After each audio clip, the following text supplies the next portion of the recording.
India is preparing a tougher law against paper leaks, longer prison terms, steeper fines, fast-track courts, new officials in the Education Ministry, fresh negotiation with the protesting students. The state is moving. But there is one part of the system that appears curiously immovable, and that is the political responsibility. A question paper can be traced to a printing press. A middleman can be traced through phone records. A solver gang can be traced through bank accounts. But the moment the trail reaches the office responsible for India's examination system, accountability becomes a bit abstract. It becomes collective, procedural, almost philosophical. Everyone appears responsible, which usually means no one is responsible. Hello, you're watching No Cap with me, Megha Prasad.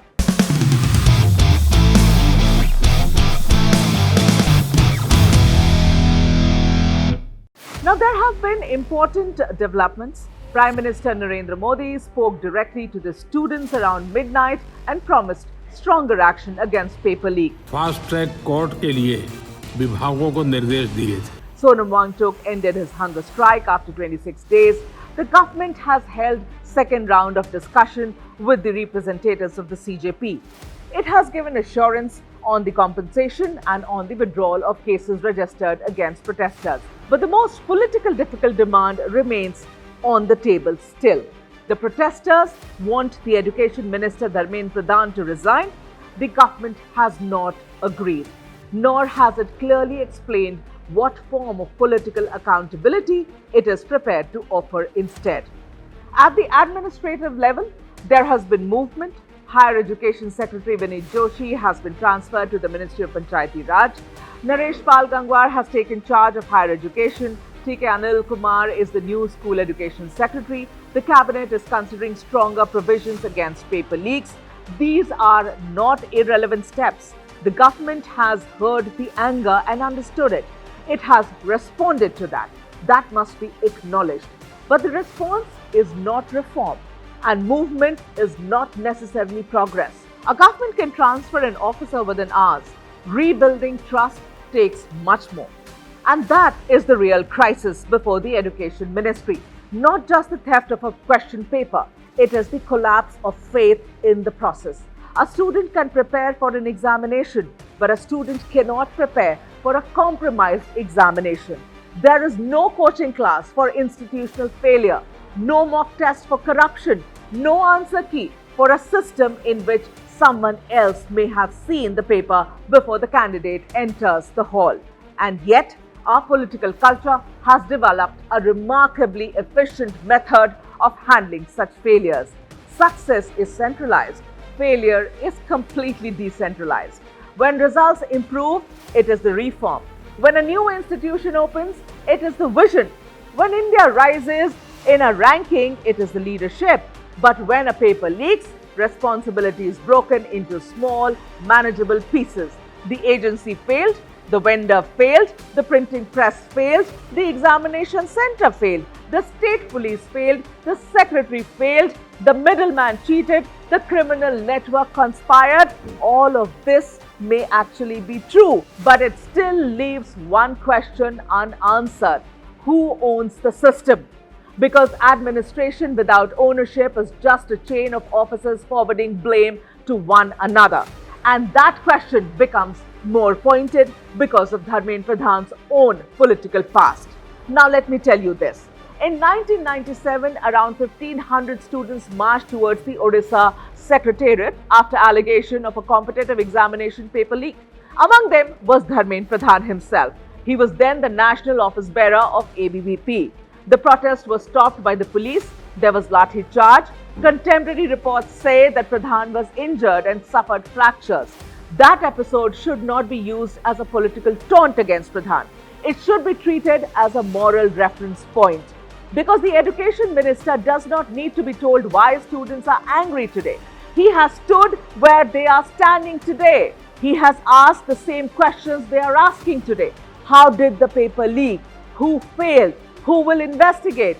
When will the action follow? Who will take the responsibility? In 1997, those questions were addressed to the government of the day. In 2026, they are being addressed to him. Power changes the direction of the microphone, but it should not change the answer. The ABVP once promised to fix three things: admission, examination, and results. It was an effective slogan because it captured the entire journey of a student. But today, each stage carries a deficit of trust. The admissions are questioned, examinations are questioned, and the results are questioned too. Perhaps the old slogan needs a fourth word, and that is accountability. Because a system cannot repair admission, examination, and result while leaving responsibility undefined. Now the government has a legitimate defense. The education minister does not print the question papers. Well, that's true. He does not accompany sealed packets. That's also true. He does not supervise every examination center, and a minister cannot automatically be treated as criminally responsible for every offense committed within a vast system. That would be unreasonable. The demand for resignation is also extremely political. Everybody understands that. That should be stated plainly. But political responsibility is not the same as criminal guilt. The CBI must determine who stole the paper. The courts must determine who broke the law. But Parliament and the public must determine who answers for the repeated failure of the institution and the system. A railway minister does not drive the train. A health minister does not conduct the surgery. A home minister does not stand at every police checkpoint. Yet political system hold ministers accountable because authority without responsibility is not governance, it is privilege. If ministers claim the achievements of their departments but disown their failures, cabinet responsibility becomes a one-way contract. Credit is political, failure is technical. That cannot be the rule. The transfer of Higher Education Secretary raises the same problem. But was Vineet Joshi transferred as part of a routine reshuffle, or was he moved because accountability had been fixed? The government order does not describe the move as punishment for the paper leak. So the public is left to interpret an administrative change as a political message. That is not transparency. This is ambiguity by design. If it was a routine transfer, then say so. Do not allow it to be presented as justice for students. If failures were established, publish them. Explain what protocol was broken. Explain who ignored the warnings. Explain what disciplinary action was taken. A transfer without findings does not establish accountability. It simply changes the room in which an officer works. A new nameplate cannot disinfect an old system. The proposed tougher law must also be examined carefully. The government is considering increasing the fine for organized paper leak crimes from 1 crore to 10 crore. It wants fast-track courts, of course. It may make punishment much more severe. That direction is welcome. It's very welcome. But paper leaks are not small acts of cheating. They are organized attacks on our merit system, on the merits of our children. But India already has a central law enacted in 2024 that provides for imprisonment up to 10 years and a fine up to 1 crore rupees in organized crime cases. The problem, therefore, is not just the absence of severe punishment.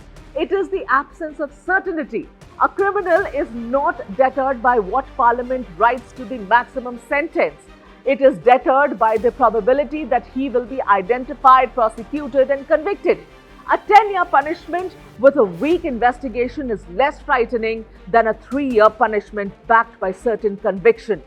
Increase the prison term, increase the fine, but also answer the harder question here. Can investigators protect the evidence? Can police agencies establish the chain of custody? Can charge sheets be filed on time? Can cases survive judicial scrutiny? Can trials finish before public memory moves on? The Sanjeev Mukhya episode in the NEET UG 2024 case, in that investigation, it shows why these questions matter. For almost 2 years, he was widely described as an alleged mastermind. The CBI has now said that it did not find any credible evidence connecting him to the theft or the distribution of the question paper. It did not file the charge sheet against him in this case. He received legal relief in this matter, though he remains in jail in connection with a separate constable recruitment paper leak case. That is not a small procedural development. It goes against the credibility of the investigative system. If the man described as the central figure could not ultimately be linked through evidence, what happened? Was the early investigation flawed? Were initial police claims exaggerated? Did agencies fail to coordinate? Was evidence lost in the process? Or was the public given a story before investigators had built the case? The government does not need to defend a weak investigation. It needs to explain it. Because allegations in India often arrive at high speed, evidence takes the slow train. Conviction sometimes misses the journey altogether. That is why the answer cannot be one more dramatic law. India needs an accountability architecture. First, the education minister should present a verified chronology before the parliament. Where was the paper compromised? Which security layer failed? Which official had the responsibility? Which private vendor was involved? Who faces the criminal proceedings? Who faces departmental action? Who was transferred without punishment? The Prime Minister speaking to students was important, but Parliament is where ministerial responsibility must be recorded. Second, the ministry should publish a progress report every 30 days. National examination should undergo independent scrutiny audits. Every movement of a question paper, from printing to storage to transportation, should leave a tamper-proof digital record. Every person with access should be identifiable. The ownership, subcontractors and previous performance of examination vendors should be open to public scrutiny. When a breach occurs, investigators should be able to locate it within hours, not after the examination has been cancelled, not after the protests begin, not after the political cost rises. And third, the government should build a national paper leak dashboard. Cases registered, arrests made, charge sheets filed, trials commenced, convictions secured. Today, the government, opposition and the media often cite different numbers. That confusion helps the guilty. India cannot fight a national problem with fragmented data. If the state cannot count the failures, it cannot measure the reform. And fourth, there should be a candidate compensation charter. When an examination is cancelled because an agency failed, the examination fee should be refunded automatically. Students who travelled should receive compensation. Age limits and the number of attempts should be relaxed. A revised examination date should be guaranteed within a defined period. The student did not compromise the paper, please remember. The student should not finance the consequences. And finally, political accountability must become measurable. Dharmendra Pradhan's resignation can be debated. Some will call it necessary, others will call it symbolic. But the minister cannot remain outside the accountability framework. He should announce a 100-day reform program, set public targets, commission an independent audit, report progress to the parliament, and make a commitment that failure to meet those targets will have consequences for his own position. That would be more meaningful than a transfer presented without an explanation. More credible than another committee and more useful than another speech about zero tolerance. Sonam Wangchuk has ended his fast. The protesters have not ended their campaign. Talks have begun. Trust has not returned. The government still has a choice. It can treat this as a political confrontation that must be managed or as an institutional crisis that must be repaired. The students are not asking for sympathy. They are asking for a fair contest. They are not demanding guaranteed success. They are demanding that failure should at least be their own. In 1997, Dharmendra Pradhan understood that a leaked paper was not just a compromised document. It was a stolen effort, stolen time, stolen equality. Now he must prove that occupying office has not weakened that understanding of his. India has already tested its students. It has tested their patience. It has tested their finances. It has tested their faith in merit. The next test belongs to the education minister. And this time the question is not who leaked the paper. The question is who will own this failure. Thanks for watching.